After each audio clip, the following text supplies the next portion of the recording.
So once we have the collection points in order, the next phase then is to take what we've collected and make decisions based on what to do with it. And I love the example in the book about how many times you go back to the same email, read it 3 or 4 times, 5 or 6 times before you decide what to do with it. And you've got a method to eliminate all of that. Absolutely. And I'm going to use the shortened version, which is what we call the 4Ds. And what we noticed, and we do a lot of side-by-side coaching, so we sit with actually an executive side-by-side to help them figure out how to organize, orchestrate, and execute on everything that matters to them. And one of the things that we became painfully aware of when we were watching them process email is if they couldn't figure out what to do with that email in about 6 to 10 seconds, they would just go to the other email because obviously there's always other email. And so one of the things that we did is we started counting the seconds that they would pay attention to that one thing. How much time would they focus on that thing immediately at hand? And it came to somewhere just shy of 10 seconds.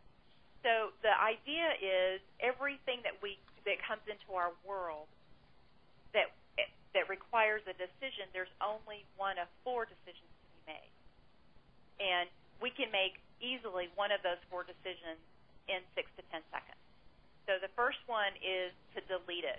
And the reason why we make delete first is that, now for those of you who haven't been on their job 6 months, you get a hall pass, which means you're still learning maybe the culture, learning your boss's expectations, learning the specific expectations, learning what you need to keep over time and don't. But after that, it's pretty clear that most everything we look at, in fact, studies show 4 out of 5 pieces of information we never look at again.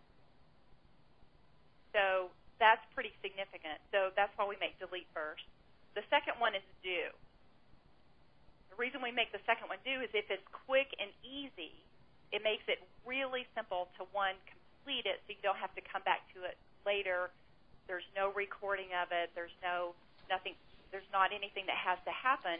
And every time we experience closure, our energy goes up. And we know this because those of us who make to-do lists, some of us write to-do lists and then mark stuff off, which is the best part of making to-do lists. Well, the other part is some of us have completed stuff and then written it on our to-do list so that we can mark it off.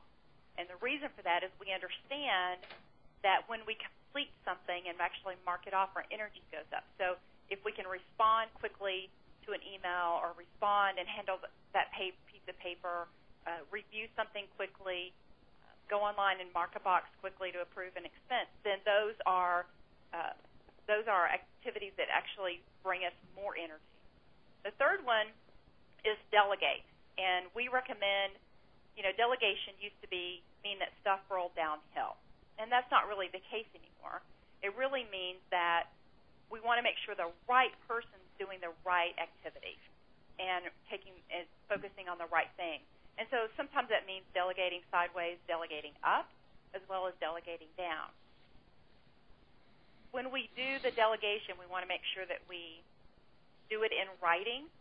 So those of you who have experienced what I call hallway drive-bys for delegation, you may be painfully familiar with how that feels, that people don't quite give you all the information. So when I say delegate in writing, and the reason I put that piece in there is so that it slows the delegator down so that they think through what they actually want and set the person that they're delegating to up to be successful.